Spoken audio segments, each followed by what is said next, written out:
Kinumpirma mismo ng matchmaker na si Sean Gibbons ang naibalita kamakailan lamang patungkol sa exclusive fight contract ng Manny Pacquiao Promotion para sa mga freelance fighters. Ito ay kaugnay pa rin sa nauna na nating naibalita kamakailan lamang na posibleng maging daan para sa formal at muling pagbabalik ng former 3 Division Champion John Riel Casimero, munuan ng Manny Pacquiao Promotion. Kumaga ay maaari nang mamili itong si Casimero kung pipirma ito ng full-time contract sa MP Promotion or ng isang exclusive fight contract lamang kontra Naoya Inoue. Na alam nating lahat na tanging itong si Gibbons lamang din ang tanging pinagkakatiwalaan nitong si Babarum at ang mga Japanese promoters nitong si Naoya Inoue na nakakota sa paghahanap ng matchmaking para sa nasabing hapon.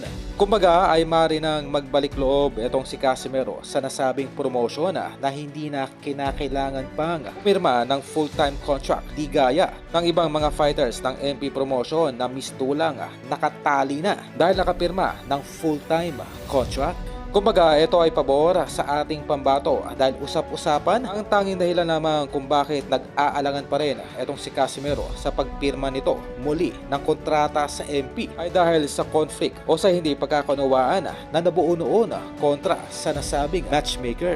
Sa sandali na opisyal nang pumayag itong si Casimero sa isang exclusive fight contract na ibibigay ng MP Promotion ay paniguradong matutuloy na ang matagal nang inaasam-asam nitong laban kontra Inoue.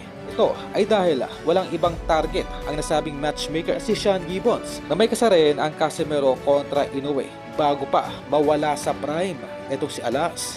Kumbaga ay magbibigay daan ang koneksyon ni Sean Gibbons sa mga promoters itong si Naoya Inoue upang mabigyan ng slot at may kasa ang naturang mega bout para dito kay Cuadro Alas. And at the same time ay kikita mula sa malaking kaltas ang naturang matchmaker.